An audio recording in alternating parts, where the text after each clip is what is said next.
Hello everyone, this is Harshit Agrawal. I hope you all are doing well. In this video, we are going to learn 3 CSS tricks that is going to help you in your Webflow project. So without any further delay, let's get started. So we are right inside our Webflow designer. In this example, the very first CSS trick that we are going to learn is target a child when interaction is made on parent. I will not dive theoretically deep, but I will try to show a live example here. So I have created a simple block list here, and we have cards, block cards, we have thumbnail, we have block card item. And what I want to do is when I hover over these cards, I want to thumbnail to scale.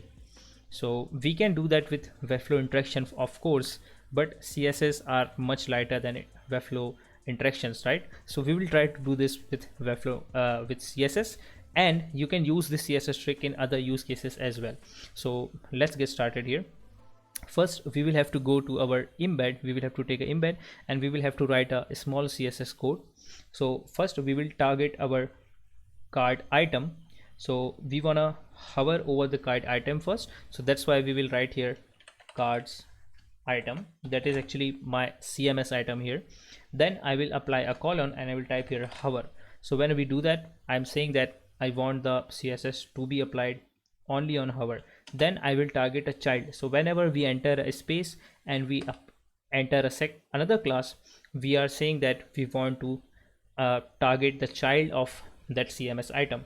So we will just type here the child name, that is thumbnail, just like this. And then we will write the CSS property. It can be anything. It can be scale, transform, color, anything.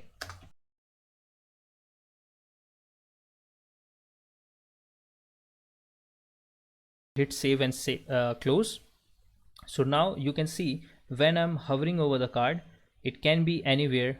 The thumbnail is scaling, but this is not looking good, right? So what we can do here is we can set a transition here. I will go ahead and set a transition to 200 milliseconds. Now you can see a smoothness here. Now let's limit this thing by applying a overflow to none on the thumbnail wrapper. I just applied overflow hidden, and now we have a very nice interaction made with CSS only. One more thing to keep in mind is in this example I just used the hover interaction, but we have other options as well. We can trigger the animation on click, focus. There are other options as well.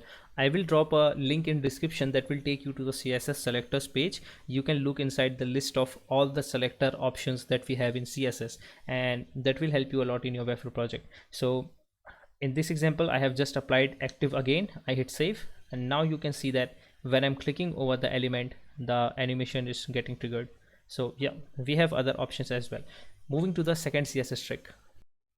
So the second CSS trick that we are going to learn is very interesting, and it's very useful as well in a lot of cases. So sometimes we don't like this short summaries to be so long. They feel like long summaries, but they are short summaries. So how do we limit them? There is a cool trick to fix this thing. First we will have to open our embed and we will have to write this code. I will drop the code inside description. You can copy it from there, but this code says that after 3 lines apply ellipsis, that is ... We can apply it after any number of lines. We can decide it right here. So where it says web create line clamp, we can type here 2, we can type here 3. I will go with 3 at this moment, and we will hit and save. Now we will need to apply a class here on our paragraph that says text fold, or it can be anything. I am using text fold at this moment. When I apply this, you can see the text, all the text is limited to 3 lines. So this class is getting used inside our editor which says text fold. I can change this to 4 as well when I do this. So you can see that it's now 4 lines. So this is a very useful trick, and I also recommend you to check this out. And moving to the last one. So assume it to be a listing card or listing collection where we have pricings and some short descriptions. So I want a dollar symbol before every pricing. We can do that with Flexbox in Webflow, but there is a cool trick in CSS. We have to open our embed and we will have to type this. First we will type in the class of our list price, that is listing price. Then we will apply a colon and we will type here before.